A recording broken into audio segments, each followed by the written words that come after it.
하루를 여는 말씀과 멜로디. 높은 뜻 하늘교회 아침 예배. 6월 12일 금요일에 인사드립니다. 오늘 함께 나눌 말씀은 고린도전서 15장 1절부터 11절입니다. 이제 말씀을 듣습니다. 형제들아, 내가 너희에게 전한 복음을 너희에게 알게 하노니 이는 너희가 받은 것이요 또 그 가운데 선 것이라. 너희가 만일 내가 전한 그 말을 굳게 지키고 헛되이 믿지 아니하였으면 그로 말미암아 구원을 받으리라. 내가 받은 것을 먼저 너희에게 전하였노니 이는 성경대로 그리스도께서 우리 죄를 위하여 죽으시고 장사 지낸 바 되셨다가 성경대로 사흘 만에 다시 살아나사 게바에게 보이시고 후에 12 제자에게와 그 후에 500여 형제에게 일시에 보이셨나니 그 중에 지금까지 대다수는 살아있고 어떤 사람은 잠들었으며 그 후에 야고보에게 보이셨으며 그 후에 모든 사도에게와 맨 나중에 만삭되지 못하여 난 자 같은 내게도 보이셨느니라. 나는 사도 중에 가장 작은 자라. 나는 하나님의 교회를 박해하였으므로 사도라 칭함받기를 감당하지 못할 자니라. 그러나 내가 나 된 것은 하나님의 은혜로 된 것이니 내게 주신 그의 은혜가 헛되지 아니하여 내가 모든 사도보다 더 많이 수고하였으나 내가 한 것이 아니요 오직 나와 함께 하신 하나님의 은혜로라. 그러므로 나나 그들이나 이같이 전파함에 너희도 이같이 믿었느니라. 내일의 본문인 19절까지의 내용을 포함해서 나눕니다. 고린도 교회와 성도들을 향한 길었던 바울의 권면이 이제 마지막 주제에 도달했습니다. 마지막은 예수님의 부활하심에 대한 갈등을 겪었던 성도들을 향한 권면입니다. 고린도 교회 성도들이 겪고 또 갈등하던 많은 주제들 중 하나는 예수님이 정말로 부활하신 것인지 아닌지에 대한 논쟁이었습니다. 성도들 중에는 부활은 있을 수 없는 일이라고 말하며 예수님의 부활을 부정하는 사람들이 있었습니다. 무엇보다 직접 보지 못했기 때문에 나는 믿을 수 없다 라고 말하는 사람이 있었습니다. 이들에 대한 권면이 오늘 본문의 주요 내용입니다.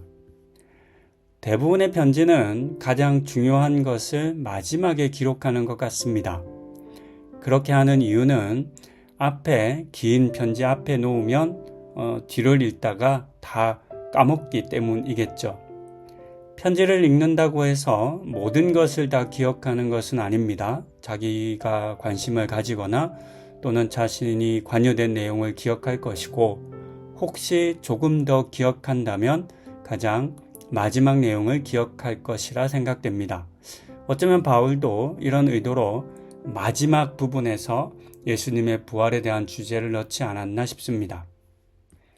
부활 논쟁은 단순히 편을 갈라서 다투고 갈등하는 정도의 문제로 여길 수는 없는 주제입니다. 왜냐하면 부활은 기독교 복음의 핵심이기 때문입니다. 그래서 바울은 부활이 부정되면 모든 것이 무너진다라고 말하고 있습니다. 그러면서 바울은 예수님의 부활은 어떤 소수의 사람들이 창작해낸 이야기가 아닌 것이다 라고 자세히 설명하고 있습니다. 부활하신 예수님께서는 베드로를 시작으로 12 제자에게 그리고 500여 형제들에게 또한 야고보를 비롯한 모든 사도들에게 자신의 부활을 확인시켜 주셨습니다.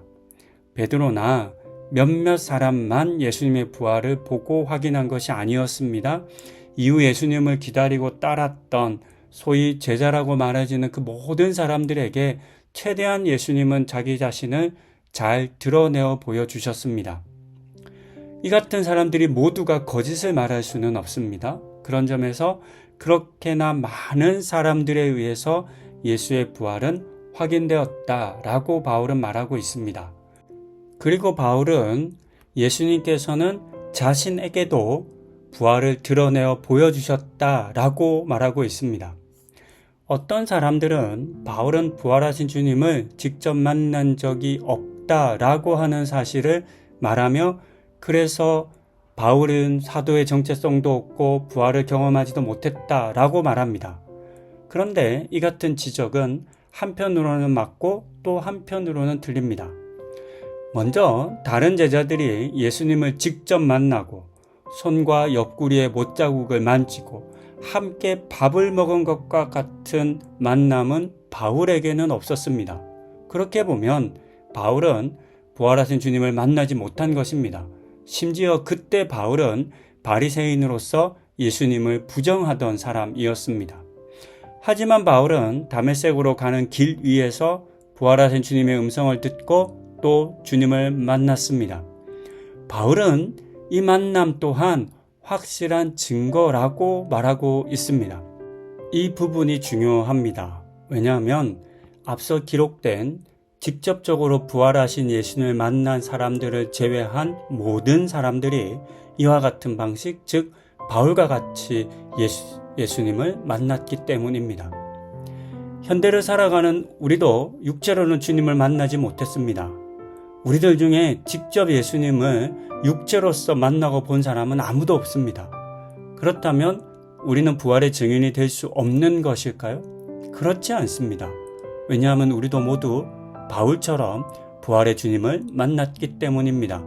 부활하신 주님의 음성을 들었고 그의 가르침을 받았고 또 그와 깊이 교제합니다.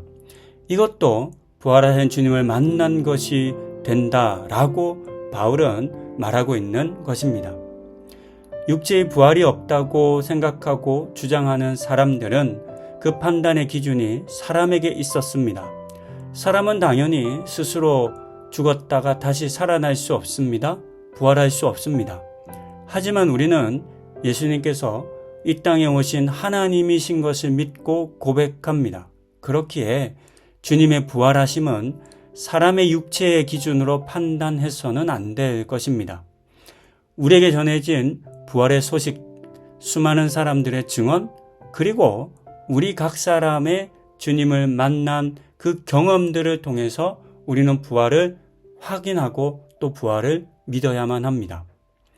사람의 생각을 근거로 한 사람들의 지식과 한계에 갇힌 말을 믿지 말고 이미 오래전부터 성경의 저자들을 통해서 하나님께서 들려주신 약속과 또 수많은 증인들의 말들과 또 우리 각자에게 나타나 보이신 부활의 주님을 믿는 우리가 되어야 하겠습니다.